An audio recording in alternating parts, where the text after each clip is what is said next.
I walked into my high school reunion wearing a custom suit that cost more than my dad used to make in 3 months. And the entire room went silent when they saw me. Because the last time these people saw me, I was the fat kid everyone made fun of. The one they voted most likely to work at McDonald's as a cruel joke in the yearbook. And now I owned a chain of restaurants doing $8 million a year in revenue. I watched their faces change from confusion to recognition to shock. And then I saw him, Tyler Morrison, the guy who made my life hell for 4 years straight, standing in the corner with a beer gut and a name tag that said he worked in retail management. And when our eyes met, I didn't look away. I smiled, because he had no idea that in about 20 minutes I was about to destroy everything he had left. Let me back up and tell you how we got here. 15 years ago, I was that kid, the one nobody wanted to sit with at lunch. The one who ate alone in the bathroom because the cafeteria felt like a war zone. I was overweight, about 80 pounds heavier than I should have been. Came from the poor side of town. Wore the same 3 shirts on rotation because that is all my dad could afford working double shifts at the factory. Tyler Morrison was everything I wasn't: athletic, popular, rich. The quarterback whose parents owned half the commercial real estate in town. For 4 years, Tyler made it his personal mission to destroy me. Every single day was a new humiliation. Tripping me in the halls. Throwing food at me in the cafeteria. Posting pictures of me online with captions like "Free Willy." He once pantsed me in gym class in front of everyone, including the girl I had a crush on. The whole class laughed. Even the teacher pretended not to see it. But the worst part was senior year when they did yearbook superlatives. His friends literally created a fake category just for me, most likely to work at McDonald's, and they printed it.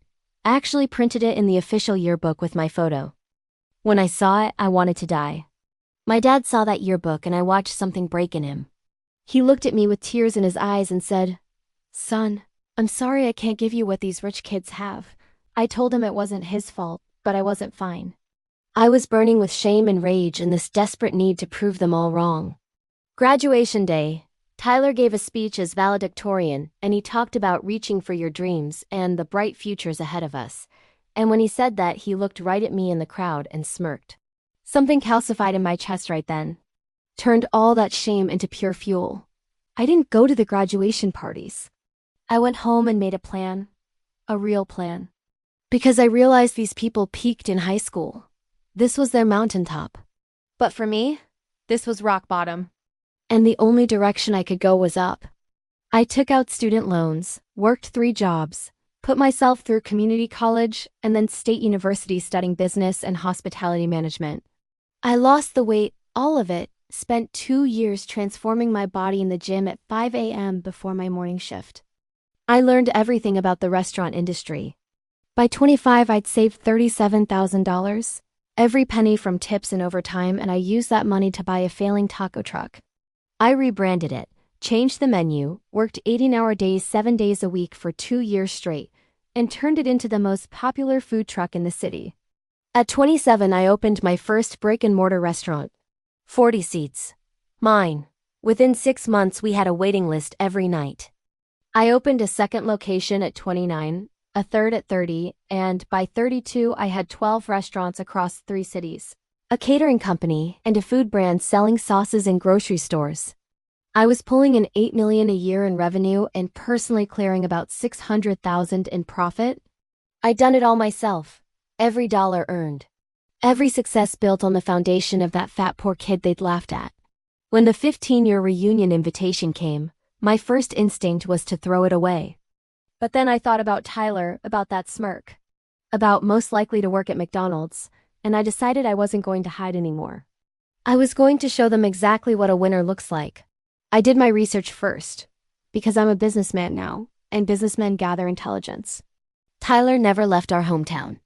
Went to a mediocre college on a football scholarship, blew out his knee junior year, graduated and went to work for his dad's real estate company. But his dad's company was struggling. Bad investments, properties they couldn't fill, debt they couldn't service.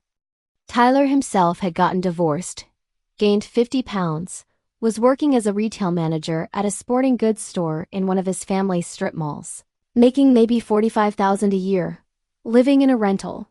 And from what I could see on social media, his life was just sad. I walked into that reunion and I watched them all process who I was. The popular girls who'd ignored me suddenly wanted to talk. The guys who'd laughed at Tyler's jokes suddenly wanted to be my friend. I was polite, gracious even, but distant. Because I didn't need their validation anymore. Tyler approached me about an hour in, beer in hand, forced smile on his face. "Hey man, heard you're doing well, restaurants or something?" I smiled back. 12 of them, yeah. Yeah. Heard you're doing well? Yeah. Plus some other ventures. It's been good. He nodded, trying to play it cool. That's awesome. Good for you, man.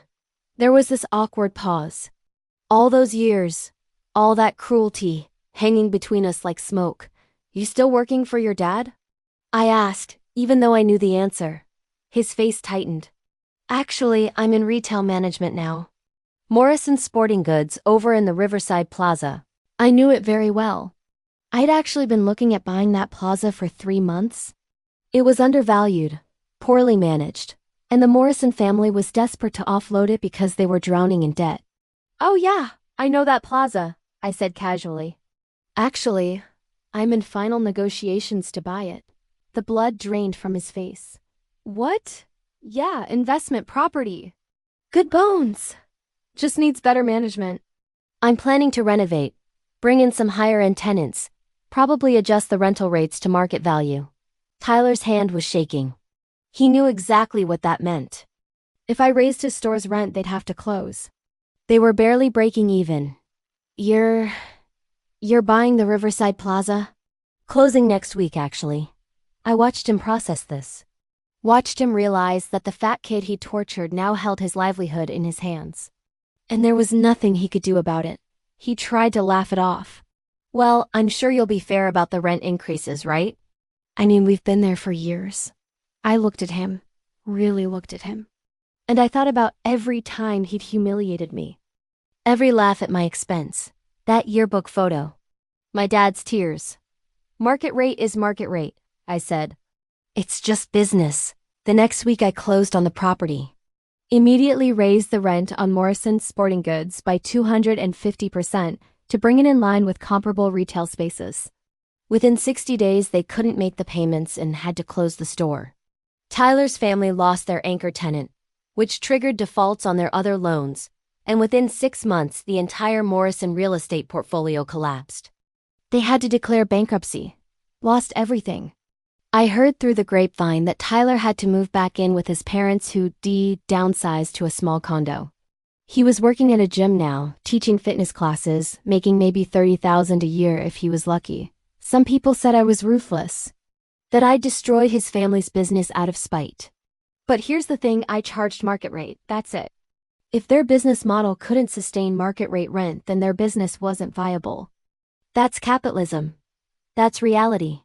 Would I have done it if Tyler had been kind to me in high school? Maybe not.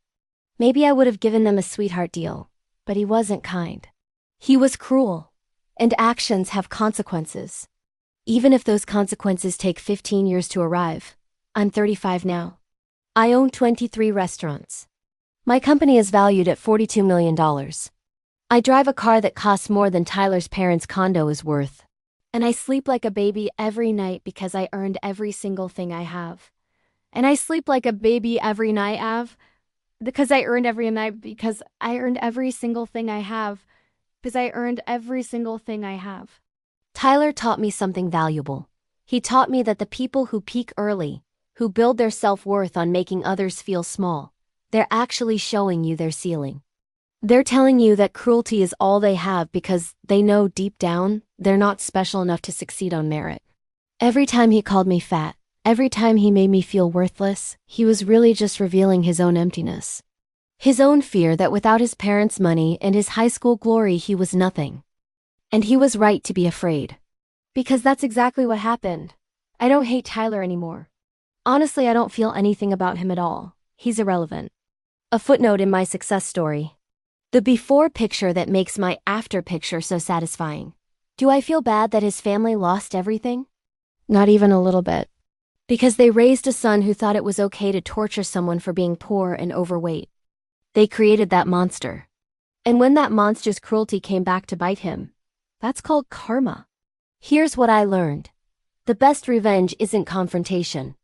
It's not even about making them suffer.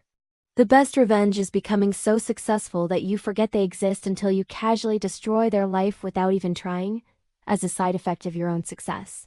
This is what a winner looks like. It's not the quarterback with the rich parents and the easy path.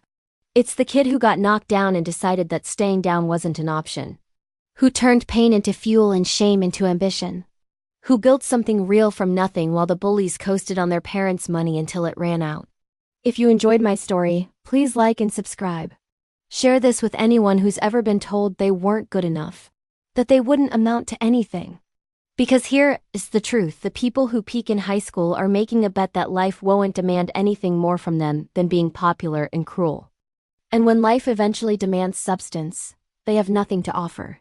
But the people they stepped on? We're just getting started. Never let anyone define your ceiling. And never forget that success is the sweetest revenge, because the one thing they can't take from you, can't deny, can't diminish. All they can do is watch from a distance and wonder how the loser they created became the winner they'll never be.